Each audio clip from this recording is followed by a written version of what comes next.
নমস্কাৰ ছাৰ বাইদেউসকল, চৰকাৰী কৰ্মচাৰী আৰু পেঞ্চনাৰসকলৰ দৰমহা বৃদ্ধি সম্বন্ধীয় 4টা শেহতীয়া বিশেষ দৰকাৰী খবৰ প্ৰকাশ পাইছে।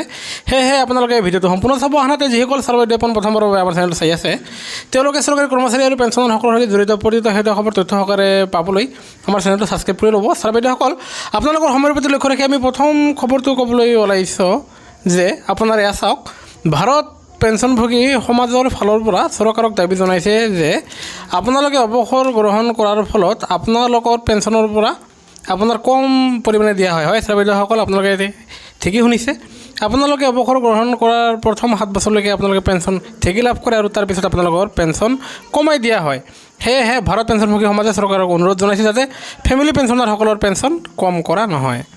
এতিয়া আমি 2 নম্বৰ খবৰটো দিবলৈ ওলাইছোঁ, সেয়া হ'ল যে আপোনালোকৰ পৰা এই জানুৱাৰী মাহৰ দৰমহাৰ লগত আপোনালোকৰ টকা কৰ্তন কৰা হ'ব। কি টকা? সেয়া হ'ল মুখ্যমন্ত্ৰী বিনামূলীয়া চিকিৎসা আঁচনিৰ নামত 4ৰ্থ বৰ্গৰ কৰ্মচাৰীৰ পৰা 125 টকা কৰ্তন, আনহাতে 3য় বৰ্গৰ কৰ্মচাৰীৰ পৰা 225 টকা আপোনাৰ এই ৰানিং মাহৰ দৰমহাৰ সৈতে আপোনালোকৰ সেয়া কৰ্তন কৰা হ'ব। আৰু যাৰ ফলত আপোনালোকে সেয়া অনলাইনত ৰেজিষ্ট্ৰেশ্যন কৰি আপোনালোকে বিনামূলীয়া স্বাস্থ্যৰ সেই চিকিৎসাৰ টকাখিনি পোৱাৰ লগতে আপোনালোকে 90 দিনৰ ভিতৰতহে আপোনাৰ নিজ একাউণ্টত সেই খৰচ কৰা টকাখিনি পাবলৈ সক্ষম হ'ব।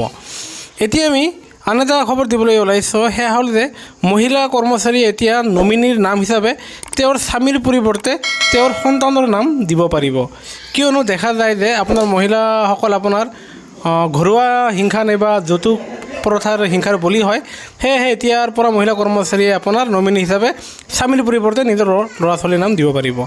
এতিয়া আমি আন এটা খবৰ দিবলৈ ওলাইছোঁ, সেয়া হ'ল যে আপোনালোকৰ পৰৱৰ্তী মৰুগীয়া বানচ বৃদ্ধি পাব আপোনাৰ মাৰ্চ মাহৰ শেষত, আৰু যাৰ ফলত অসম চৰকাৰে এপ্ৰিল মাহত বহাগ বিহুৰ আগে পিছে আপোনালোকৰ 4% মৰুগীয়া বানচ ঘোষণাৰ কথা ঘোষণা কৰিব, আৰু যাৰ ফলত আপোনালোকে 3 মাহৰ এৰিয়াৰ সহকাৰে আপোনালোকৰ দৰমহা আৰু পেঞ্চন বৃদ্ধি হ'ব।